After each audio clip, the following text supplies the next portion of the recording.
Welcome back everyone to a brand new update on the best solo carries, this time for patch 13.9. As always, we'll be covering 3 champions for every single role that hold some of the most consistent carry power for the current meta. But before we get into it, be sure to check out SkillCapped if you want to truly get better at League of Legends. We're the only service that offers a money-back guarantee if you don't climb at least 5 divisions while actively using our service. We do this because our service really does work, and if it doesn't work for you, you shouldn't pay. Learn more at the end of this video or click the link in the description below. One champion who has shot up in power over the past patch due to a bug fix that a lot of people may have missed is Ornn. Riot fixed a bug to where Ornn's E and R knockups were previously cleansable. With Cleanse being such a consistent summoner spell taken on ADCs these days, being able to use it against Ornn R and E were great for ADCs. Now that they can't do this, it provides Ornn with a much stronger teamfight and reliable way to isolate the enemy carry. This bug fix alone has led to around a 2% spike to Ornn's overall win rate. Not only this, but Ornn actually has really solid matchups for the top lane meta. Ornn plays great in a Malphite, Darius, and Sion, who are 3 of the highly contested top laners. Fiora is one matchup you may want to consider banning, as her W makes it so that Ornn is more limited as to how he can play trades. It's all about finding those catch plays when you have the numbers advantage with Ornn. His long range engage from R makes him one of the best top laners at punishing positional errors, so keeping track of where the enemy team is on the map is key. Standard build for Ornn is Sunfire Rush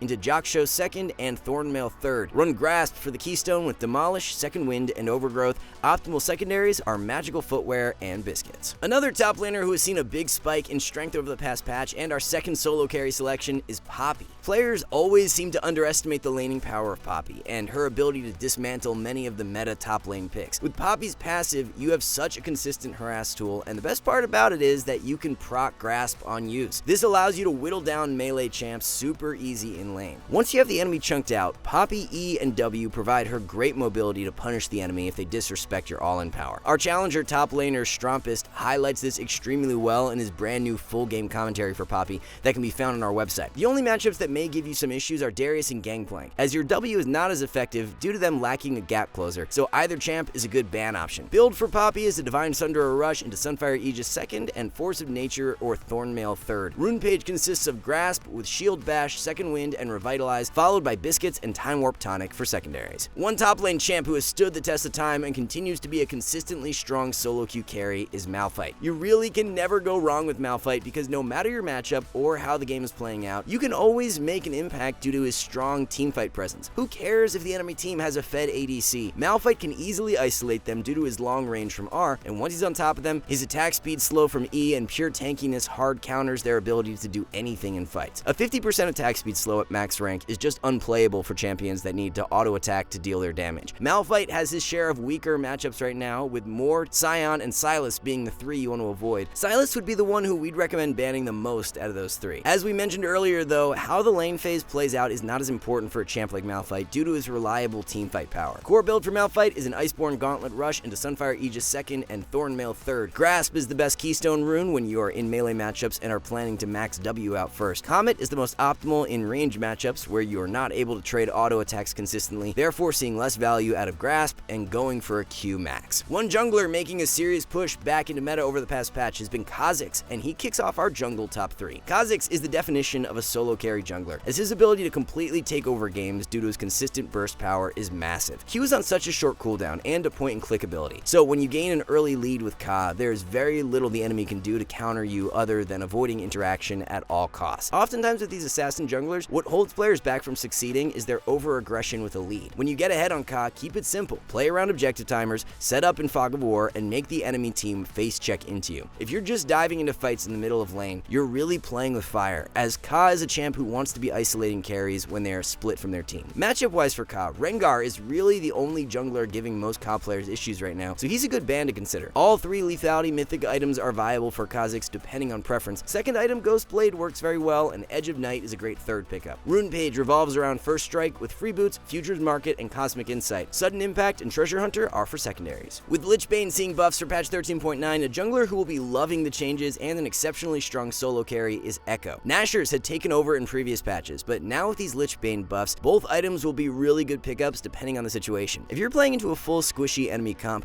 that you can easily one-shot, then go with Lich Bane. Nashor's is going to work better when you are into more bruiser or tank champs, where you will have to be throwing in more auto attacks to win fights. 2-item spike is key for Echo and a really good win condition you should be looking to play towards. Without question, the best ban for Echo right now is Kha'Zix, as he's highly played in meta and his stealth can be very annoying for Echo to play around. Rune Page for Echo is First Strike with Free Boots, Futures Market, and Cosmic Insight, followed by Eyeball Collection and Treasure Hunter for secondaries. The longest standing jungler in the top 3, and possibly even for all roles, is Jarvan. If you are looking for a strong early ganking jungler, then Jarvan is definitely who you should side with instead of Echo or Kha'Zix. Say for example, your last pick, and notice your bot lane has locked Tristana Nautilus. Picking Jarvan and playing around bot lane would be super free with that bot lane combo. Vice versa, if your last pick and your team is playing champs with weaker gank setup, like an Ezreal Janna lane, going Kha'Zix or Echo would be better in those spots where early ganks aren't as reliable. To win with Jarvan, you definitely have to be proactive throughout the early game, ideally pathing to whichever lane provides you the best gank setup. Ban-wise for Jarvan, you really can't go wrong with Kha'Zix right now. As for the build, it's a Gore Drinker or Eclipse Rush into Black Cleaver 2nd and Death's Dance 3rd. Run Conqueror for the Keystone with Triumph, Alacrity, and Coup de Grace.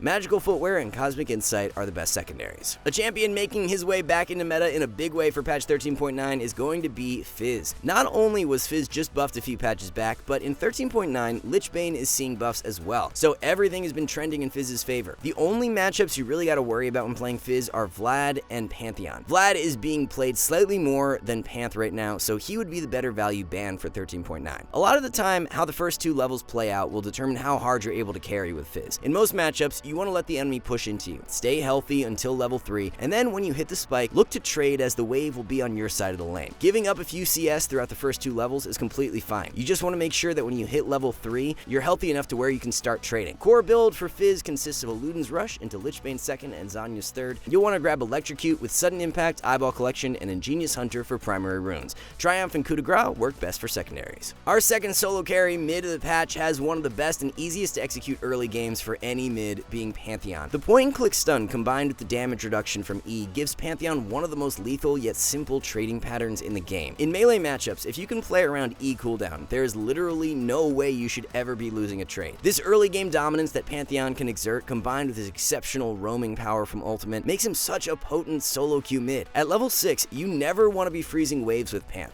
Look to shove and constantly be exerting pressure with the threat of your R. Players will always force plays and disrespect Pantheon's ultimate, so it gives you amazing counterplay as you can show up to fights well before the enemy mid. Ahri is a pretty good ban for Panth right now, as her prominence in meta and being a ranged character with high mobility don't bode well for Pantheon. Build for Panth is an Eclipse Rush into Black Cleaver 2nd and Spear of Shojin 3rd. Run Press the Attack for the Keystone rune with Triumph, Tenacity, and Coup de Grace. Sudden Impact and Treasure Hunter are for secondaries. For the third solo carry mid laner of the patch, we have Ahri. Ahri is one of the most reliable mid lane champs you can play right now, as she doesn't really get hard countered by anything and can always impact games post 6 with her incredible catch power. Yasuo and Fizz are 2 matchups that can be a little more difficult, as they have ways to dodge out on your skill shots quite easily, so banning one of them is a good idea. Landing Charm straight up when in vision of the enemy is not the easiest thing to do, so to maximize carry power on Ahri, playing around Fog of War is key. Patiently waiting in brush for the enemy to either overextend too far or walk right into you is going to drastically increase your impact with Ahri. You want to make the enemy feel safe, but since Ahri has incredibly high mobility with her ultimate, the enemy is really never safe if you're lurking in the brush. Core build for Ahri is an Everfrost Rush into Shadowflame 2nd and Rabadon's 3rd. Take Electrocute for the Keystone rune with Taste of Blood, Eyeball Collection, and Ultimate Hunter. Mana Flow and Transcendence are for secondaries. With Jinx nerfed this patch, the playing field is going to be wide open for ADC, with many picks being great options, including Twitch. Twitch is loving the current meta, where we have so many supports being played that synergize amazing with him. Rakan Twitch combo is absolutely disgusting, and Rakan is one of the most played supports. Lulu and Melio also pair amazing with Twitch, and they are the 2nd and 3rd most played supports. If you can play a good Twitch, especially now that Jinx has been nerfed, you have a ton of carry potential in 13.9. You gotta be taking advantage of Twitch's incredible pick power to see the greatest success on him. Being proactive with Q, looking for picks when coming back to lane, using it for roam plays mid lane, and finding catch plays in the mid to late game are why Twitch can be so deadly for solo queue. Xayah being a champ who can negate a lot of your pick power due to her ultimate is one of the better bans for Twitch. Core build is a Blade of the Ruined King Rush into Kraken Slayer 2nd and Infinity Edge or Hurricane 3rd. Run Lethal Tempo with Presence of Mind, Alacrity, and Coup de Grace for primary runes. Free Boots and Biscuits work best for secondaries. The rise of these hyper-scaling ADCs have been in full effect over the past few patches, as Kog'Maw is our 2nd second solo carry. Buffs last patch have put Cog in a great spot, and many pro players have even been picking him back up in solo queue. Our challenger ADC 6axe has a brand new full game commentary for Kog'Maw on our website if you're looking to learn the pick. It's no secret Cog has some of the most ridiculous DPS power for any ADC, as it's always been his lack of survivability that has plagued him the most. In Season 13 though, where Ghost has become meta on ADCs, it's made it a lot easier and more reliable to carry on these marksmen who lack a gap closer. Tracking your Ghost cooldown and changing the way you look to approach fights depending on if it's up or down is key to winning on Cog. For other ADCs like Tristana or Vayne who have great mobility, playing around summoner spell cooldowns aren't as important, but for someone like Kog'Maw, you've really got to adapt how you play based on if you have sums or not. Since Cog is most vulnerable to heavy dive comps,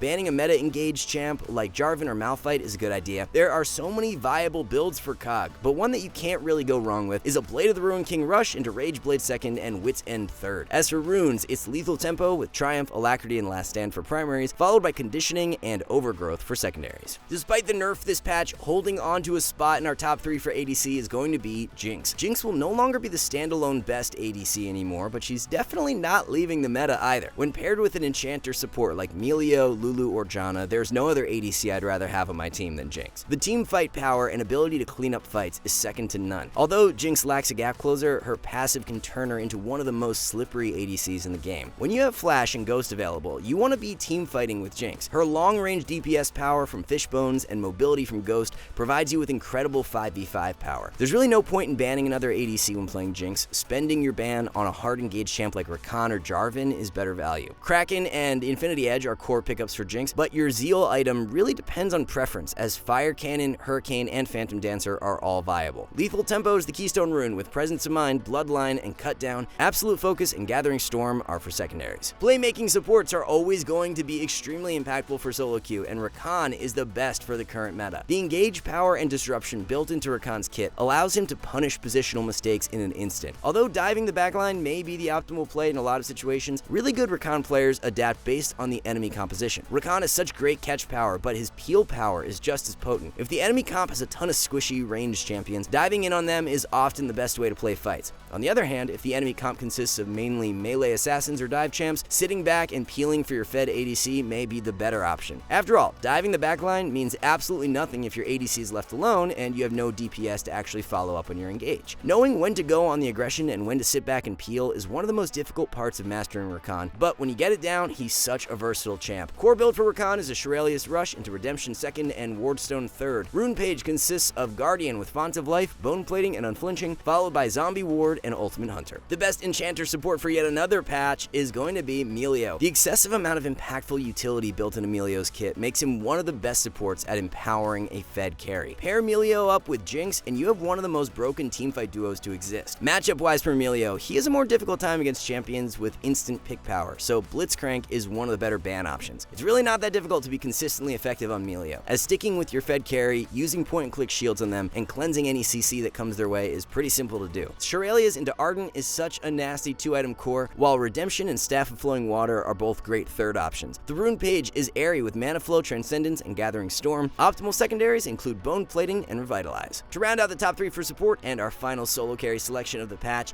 is Senna. When it comes down to raw solo carry power from the support role, nobody beats Senna right now. Her scaling power is incredibly strong, and with your focus in the early game being around collecting as many souls as possible, she can be a ridiculous damage threat. Actively trading and not missing your windows of opportunity is very important to picking up these souls. Of course, you'll just passively gain souls from minions dying, but you can also secure them by trading, so punishing the enemy ADC when they go for last hits is vital. Senna, being a squishier champ without a gap closer, is more vulnerable into melee hook supports, so Blitz or Pike are two good ban options. The core build for Senna is an Umbral Glaive Rush into Eclipse second and Rapid Fire Cannon third. Grab Fleet for the Keystone Rune, with Presence of Mind, Alacrity, and Cut Down. Bone Plating and Revitalize are great for secondaries. Alright guys, before we wrap this up, let's tell you a little more about SkillCapped. So, we offer a 5-division rank up guarantee, and think that's a pretty crazy thing to offer. It's like a gym membership guaranteeing you'll get ripped. Your local gym would go bust if they offered that, right? Not us. We've offered this for years because our service really does work.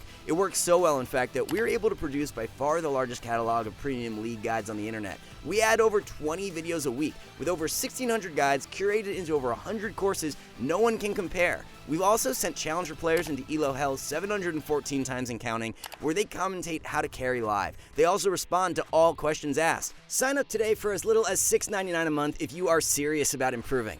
So that's going to wrap up everything for the best solo carries of patch 13.9. Thank you guys so much for watching. Good luck in solo queue, and we'll see you back soon.